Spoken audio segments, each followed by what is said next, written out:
అందరికీ నమస్కారం. మనము ఇవాళ Miryalaguda sub division police along with task force officers అందరూ కూడా we have apprehended today 5 transformer theft offenders. వీళ్ళు 5గురు ఇప్పుడు సింగరేణి కాలనీ చంపాపేటలో ఉంటున్నారు.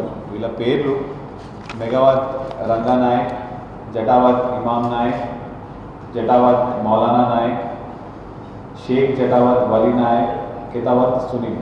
వీళ్ళ 5గురు బేసిక్గా పిడుగురాల పల్నాడు డిస్టిక్ ఆంధ్ర నుంచి ఉన్నారు. వీళ్ళ గత కొన్ని సంవత్సరాల నుంచి నల్గొండలో తిరుగుతూ రెక్కీ చేసుకుంటూ ఇప్పుడు హైదరాబాద్లో చంపాపేటలో ఉంటారు. వీళ్ళ మోడస్ ఆపరాండి ఏంటంటే 1-2 డేస్ ముందు అగ్రికల్చర్ ఫార్మ్స్, ఎక్కడైనా అగ్రికల్చర్ ఫార్మ్స్ లేకపోతే అవుట్స్కర్ట్స్లో ఉన్న ట్రాన్స్ఫార్మర్స్, ఆ ట్రాన్స్ఫార్మర్స్ని వీళ్ళు 1-2 డేస్ ముందు రెక్కీ చేసుకుంటారు.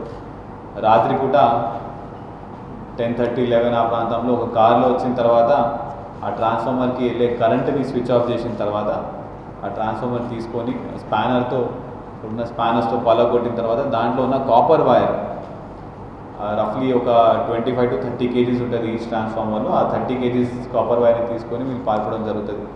మన నల్గొండ జిల్లాలో ఇప్పటి వరకు మనం ఎఫ్ఐఆర్ రిజిస్టర్ చేసి ఇన్వెస్టిగేట్ చేసింది రఫ్లీ 34, అంటే 34 కేసులలో వీళ్ళు అక్యూజ్డ్గా ఉన్నారు మన దగ్గర.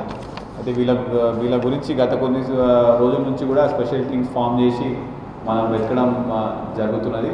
అదే క్రమంలో వాడపల్లి పోలీస్ స్టేషన్ లిమిట్స్లో పెట్రోలింగ్ టైంలో స్పెసిఫిక్ ఇన్ఫర్మేషన్ మీద మన ఎస్ఐ గారు వాళ్ళ టీంతో పాటు పెట్రోలింగ్ చేస్తున్నప్పుడు వీళ్ళ సస్పిషియస్ మేనర్గా కనిపించినప్పుడు వాళ్ళని పికప్ చేసి ఇంట్రాగేట్ చేస్తే వాళ్ళు ఇప్పుడు మనకి these are the same people. వీళ్ళు 34 అఫెన్స్లలో ఉన్నారు. సూర్యాపేటలో కూడా ఒక 1-2 అఫెన్స్ ఉన్నాయి, అది కూడా మనం వెరిఫై చేస్తున్నాము.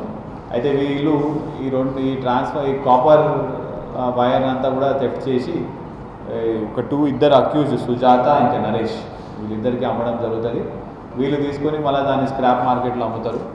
ఈచ్ అఫెన్స్ అంటే ఒక రోజు వచ్చినప్పుడు రఫ్గా 2 ట్రాన్స్ఫార్మర్స్ 3 ట్రాన్స్ఫార్మర్స్ కొట్టినా కూడా వాళ్ళకు 50,000 దాకా మిగులుతుంది. ఇప్పుడు వీళ్ళ దగ్గర నుంచి మొత్తం 34 అఫెన్స్కి సంబంధించి ఒక 9 lakhs వరకు క్యాష్ అనేది రికవర్ అయింది. ఇది కూడా మనం ఇమీడియట్గా కోర్టులో డిపాజిట్ చేసి ఎలక్ట్రిసిటీ డిపార్ట్మెంట్ వాళ్ళకి అందించడం జరుగుతుంది.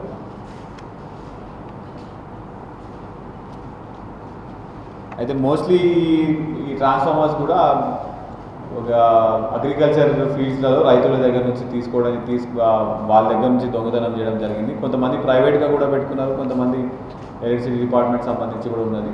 వీటన్నిటి మీద కూడా already we have registered FIRs అంటే చాలా గత కొన్ని రోజుల నుంచి స్పెషల్ టీమ్స్ ఫామ్ చేసి వీళ్ళందరినీ పట్టుకోవడం జరిగింది.